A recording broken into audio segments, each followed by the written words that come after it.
Oi, pessoal! Vamos falar um pouquinho mais aqui sobre esses movimentos que a Terra faz, né? Na segunda-feira, nós vimos um pouquinho sobre esse movimento de rotação, que é esse movimento que a Terra faz em torno do seu próprio eixo, né? Como se ela estivesse rodando em volta de si mesma, né?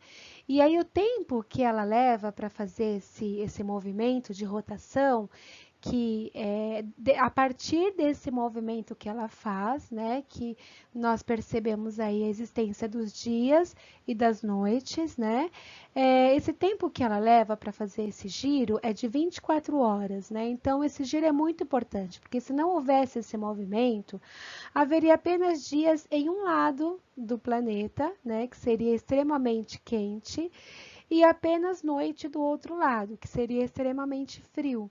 Então, é muito importante a gente entender aí o porquê que acontece esse movimento, né?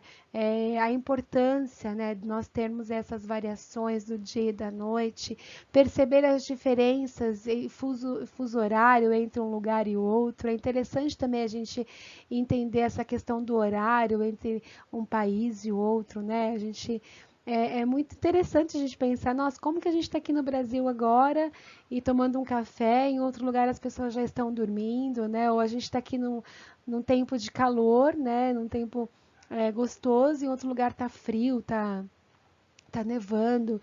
Então, essas diferenças é muito importante a gente conseguir perceber e entender por que que acontece. Então, esses movimentos, né, que a Terra faz, esse de rotação, ele tem essa importância, né, para nos fazer entender aí o porquê do dia, o porquê da noite, né, e outros motivos também, que a gente vai entendendo ao longo das nossas pesquisas aí. Hoje nós vamos conversar um pouquinho mais, então nós vamos continuar falando sobre o movimento agora de translação, tá? Então nós vemos aí esse movimento de rotação, que ele é um giro aí que a Terra faz em torno de si mesma, né? E ele dura 24 horas. Já o movimento de translação é um movimento mais demorado, mais longo. Ele demora 365 dias, 4 horas e alguns minutos para que a Terra consiga completar esse movimento, né? E esse movimento, ele é responsável pela existência das estações do ano. Então, quais são as estações do ano, gente? O verão, o inverno, a primavera, o outono. Esse movimento que a Terra faz de translação, ele é muito importante para que aconteça essa variação aí de estações, né? Imagina se só vivêssemos em um tipo de estação, né? Imagina se fosse só frio ou só quente, muito calor, muito frio. Nós sabemos que tem países que as estações elas são muito marcadas, né? Por exemplo, na época de frio é muito frio, na época de calor é muito calor. Então pensar um pouquinho por que que o nosso país ele tem essa estação meio misturada, né? Às vezes a gente está num dia de calor e começa a chover do nada. Então entender por que que acontece isso, né? Começarmos a refletir um pouquinho por que que o nosso país é assim, outros países é diferente. E pensar nessa importância também, né, desse movimento que a Terra faz, né? Pensando assim, como foi perfeita essa organização da natureza em fazer com que todos os lugares passassem por todas as estações e tivesse o tempo certo entre cada estação. Então, como foi perfeito aí essa questão da organização da natureza. Muito lindo, né? A gente observar isso, pesquisar e entender, né, a importância disso para a nossa vida, para nós, para a nossa existência, né? Muito bacana. Agora, pessoal, no caderno de ciências, eu quero que vocês copiem essa informação para que vocês tenham aí um conteúdo maior na hora de vocês estudarem para a prova, né? Ter um recurso maior aí, um repertório. Então, deixe essas informações aí no caderno de vocês, que fala sobre esse movimento de translação, fala da duração desse movimento, tá? A gente vai fazer também uma anotação depois no nosso caderno de ciências sobre o movimento de rotação também, tá? E aí, qual que é a proposta de hoje, gente? A apostila de ciências, na segunda-feira, propôs para que vocês fizessem uma oficina para que representassem aí o movimento de rotação. Hoje a ideia é fazer esse movimento de translação, tá? Então, eu não sei como que vocês estão na casa de vocês, como vocês estão organizados, para essa oficina seria importante ter no mínimo 3 pessoas. Por quê? Porque aí uma pessoa seria a Terra, né? E outras pessoas seriam o Sol, a Lua. E aí vocês fariam esse movimento, né, de translação, né, para entender também como que funciona, quanto tempo aí dura cada estação, né, quanto tempo será que a Terra leva para fazer o movimento até o próximo ponto aí para chegar na outra estação. Então, está proposto aí para vocês na apostila, leiam aí, deem uma olhada como que está organizado. Se não der para fazer agora, pela manhã, durante a aula, a oficina pode fazer depois.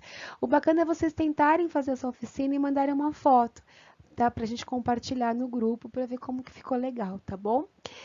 Vou compartilhar também um videozinho aqui com vocês no final para fixar esse tema da translação, tá bom?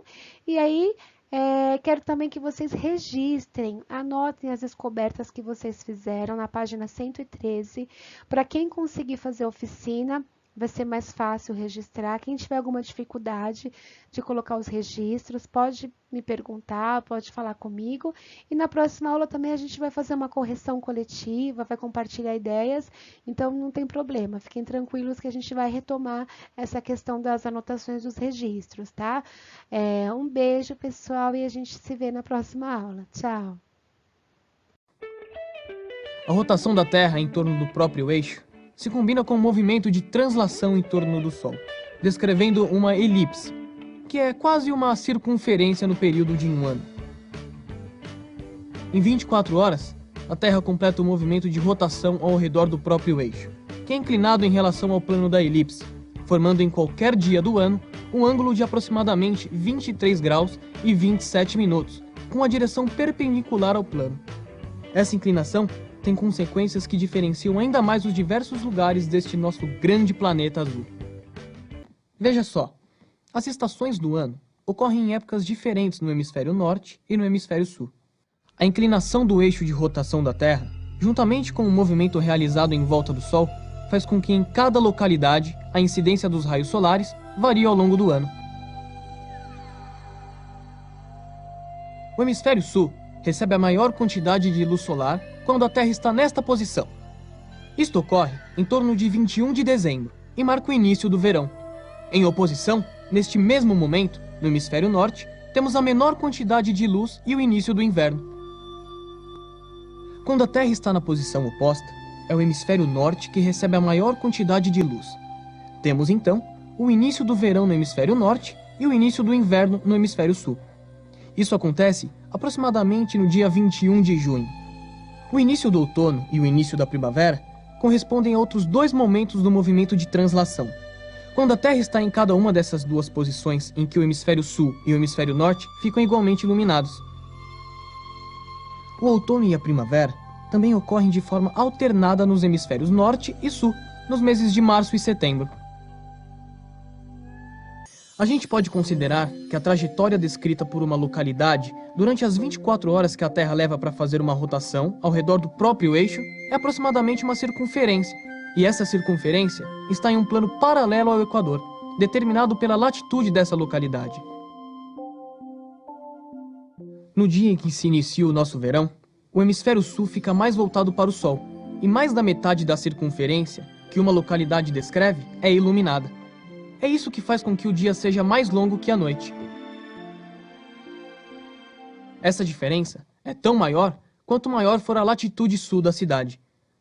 No caso aqui de Porto Alegre, que está a 30 graus de latitude sul, quando começa o verão, o dia tem 4 horas a mais do que a noite.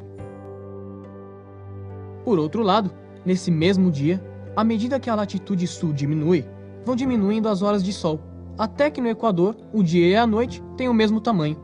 Já no hemisfério norte, nesse dia, o número de horas de sol é sempre menor do que 12 horas e tão menor quanto maior for a latitude. Observe agora a parte iluminada de cada circunferência. Ela representa as horas de sol nesse dia em localidades sobre 4 paralelos diferentes. Vamos considerar essa linha azul, que representa o paralelo de 72 graus de latitude norte.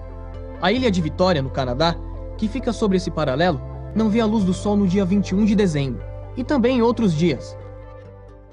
Como você pode ver, há lugares onde as noites ou os dias são muito longos e podem durar várias voltas completas da Terra em torno dela mesma, ou seja, muitos dias no calendário. O caso extremo são os polos, onde durante 6 meses do ano é dia e durante 6 meses é noite. Isso acontece nas regiões que possuem latitude norte maior do que a do Círculo Polar Ártico, ou latitude sul maior do que a do Círculo Polar Antártico. Essas duas circunferências imaginárias, junto com as do Trópico de Câncer e do Trópico de Capricórnio, são paralelos muito especiais. Eles possuem latitudes determinadas pelo ângulo de inclinação do eixo de rotação da Terra. Tomando o começo do verão no hemisfério sul como referência, o Círculo Polar Ártico é justamente a linha que delimita a região do globo que não receberá a luz do Sol, enquanto o Círculo Polar Antártico delimita a região que não terá noite.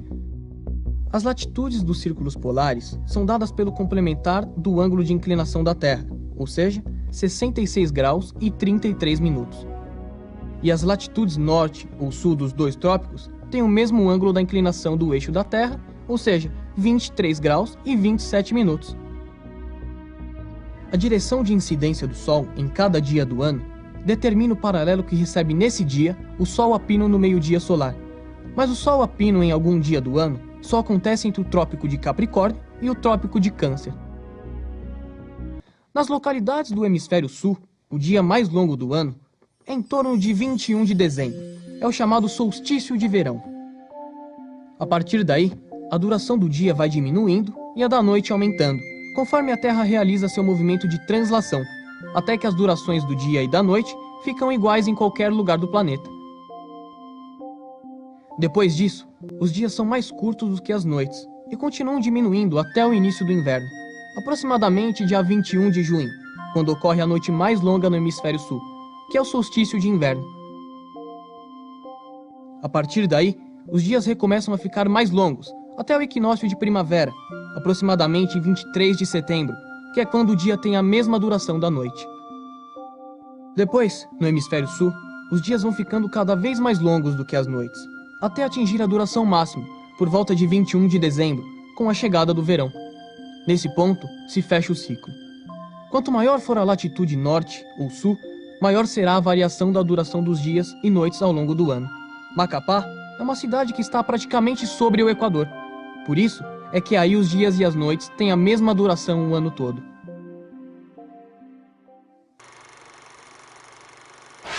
Muitas festas estão relacionadas ao ciclo das estações. No hemisfério norte, o solstício de inverno, que é quando ocorre a noite mais longa do ano, deu origem a uma celebração que foi preservada até hoje. São as chamadas Festas das Luzes, que anunciam que os dias recomeçarão a ficar mais longos passado o solstício de inverno no hemisfério norte. A data, aproximadamente 21 de dezembro, simboliza que daí em diante as luzes só irão aumentar. Já a Páscoa está ligada a festas de celebração da primavera que aconteciam no equinócio de primavera no hemisfério norte. Alguns símbolos da Páscoa, como os ovos e coelhos, tiveram origem nestes rituais dos povos antigos, já que a primavera era considerada uma época de fertilidade.